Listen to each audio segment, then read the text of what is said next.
सुभद्रा योजना रे आसीगला सबुठु बड़ खबर। सुभद्रा योजना है परिवर्तन।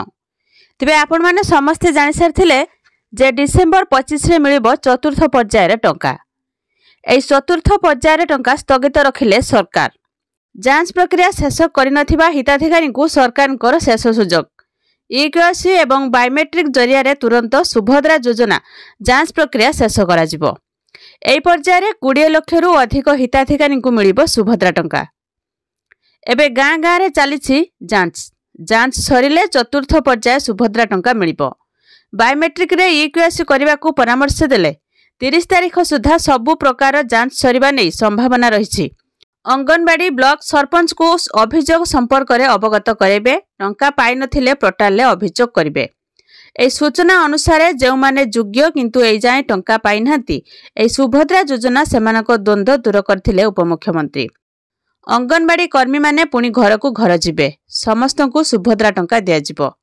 ए सुभद्रा शेष हिताधिकारी न पाइबा जाए दिया जिवो टंका। तेबे समस्तक पाखे सुभद्रा टंका पहुंचीबो। तेबे जांच प्रक्रिया चलीथिबारु चतुर्थ पर्याय को स्थगित रखा जायछि। सबु प्रकार जांच सरिले चतुर्थ पर्याय टंका प्रदान करा जिवो। 30 तारिख सुधा सबु प्रकार जांच सरिबा नै आशा रखिछथि। तेबे एई टंका आसंता 25 तारिख बड़ दिन रे महिला मानकु दिया जाइथांता। हेले ए पर्यंत योग्य हिताधिकारी को चिन्हट प्रक्रिया शेष होई नथिबारु एई पर्याय टंका पठाइबा को स्थगित रखा जायछि। उपमुख्यमंत्री कहवा अनुसार चतुर्थ पर्याय सरकार मोट 1 कोटी महिला को सुभद्रा टंका प्रदान करिवे।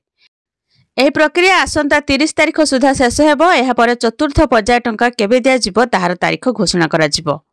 तबे जेउ मानकर 5 एकरु कम जमी रहिछि सेमानकु एथिरे शामिल करा जिवो। तो या थिला सुभद्रा योजना को नै गोटे छोट इन्फॉर्मेशन। आपण माने समस्त जानिथिले जे डिसेंबर 25 रे आसीबा कथा सुभद्रा योजनार चतुर्थ पर्याय टंका। किंतु ए पर्यंत योग्य हिताधिकारी चिन्हट प्रक्रिया शेष होई नथिबारु एई पर्याय टंका पठाइबा को स्थगित रखा जायछि। आउ आपण माने एई टंका पाइछन्ति कि नाही कमेंट बॉक्स रे कमेंट करके जणेबे। वीडियो केउ जिल्लार देखुछन्ति वीडियो को लाइक करिवे। चैनल सहित जोड़ी रहबा पई चैनल को सब्सक्राइब करी पाखरे आस्तबा घंटी चिन्ह को दबाई ऑल सिलेक्ट करनेबे।